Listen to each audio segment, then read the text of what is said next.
Paul, when people talk about cutting greenhouse gas emissions, many think of driving a hybrid car. But powering the nation's commercial buildings creates more emissions than all the cars on the road.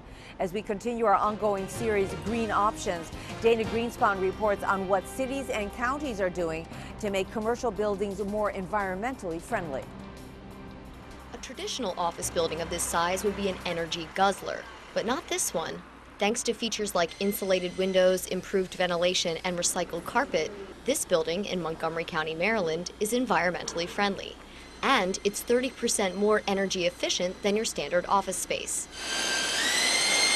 It's the latest project from Maryland firm the Tower Companies, which began a push toward green building 12 years ago. Partner Jeffrey Abramson says structures like this show what is possible. We build the buildings because we wanted to demonstrate to the real estate industry that this is the way buildings should be built, and this should be the norm. There's a couple hundred spaces. Environmental consultant Steve Kepler helps companies like Tower meet their energy efficiency goals. I think what they're seeing and enjoying right now in the rest of the marketplace is that there are people that are going to lease the space and use the buildings that are looking and asking, is this a green building? So now there's market pull. There's also market push. Montgomery County recently passed a law that will require private commercial buildings of 10,000 square feet or more to reach a minimal level of greenness. Montgomery County isn't alone. Dozens of cities and counties across the country are promoting green commercial building. But not all cities and counties agree on how to do that. Raquel Montenegro represents builders in Maryland. Not every building is a Class A building in a Class A location. She says mandates favor top-of-the-line buildings. That's not every company that exists. There needs to be options in the marketplace that allow for non-Class A locations. When you have a mandate, that doesn't allow you to do that. That's why Montenegro prefers incentive programs like those in Miami and Arlington, Virginia. There, local governments offer fast-track permitting and extra building height to buildings that go green. But Montgomery County Councilman George Leventhal says a carrot-and-stick approach won't work for his county.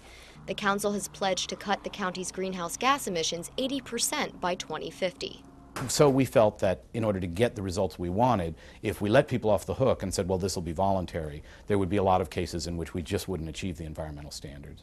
Tower Companies' Jeffrey Abramson says the cost to builders is minimal. Unless they're building very small buildings, the cost to make a green building adds about 1.5% to 2.5%. So it costs so little. All us developers are always trying to think of new things to add to our building to make it distinctive.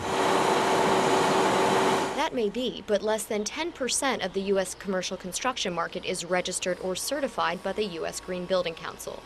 Most experts admit it will take 5 to 7 years for eco-friendly building to become standard practice. Abramson says when it does, it will mean big things for the industry.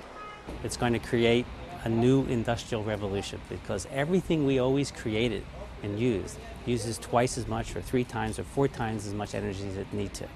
So we have to remake everything. And making buildings green could eventually mean lots of green for the building industry. Dana Greenspan, Nightly Business Report, Rockford.